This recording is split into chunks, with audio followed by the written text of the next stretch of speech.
Welcome to the Slop Temple. We pray this video helps. In this video, I will explain how to connect a Bluetooth soundbar to a Roku TV. This process is straightforward and will significantly improve your television's audio quality. We will cover everything from preparing your devices to enjoying rich, immersive sound.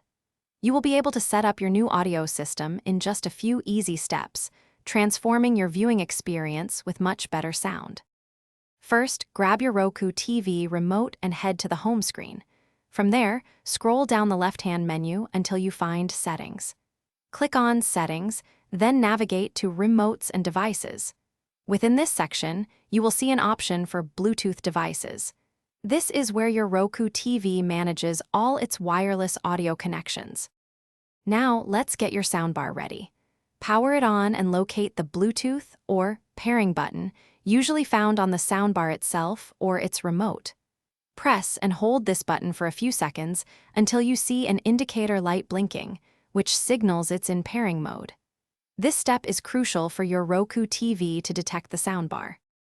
Back on your Roku TV, select Add New Bluetooth Device. Your Roku TV will now scan for nearby devices. Once your soundbar appears in the list, select it to initiate the connection. You might see a confirmation prompt. Accept it. Finally, play some content to ensure the audio is now coming through your soundbar, enjoying your enhanced sound. Thanks for watching. Consider subscribing if we helped you.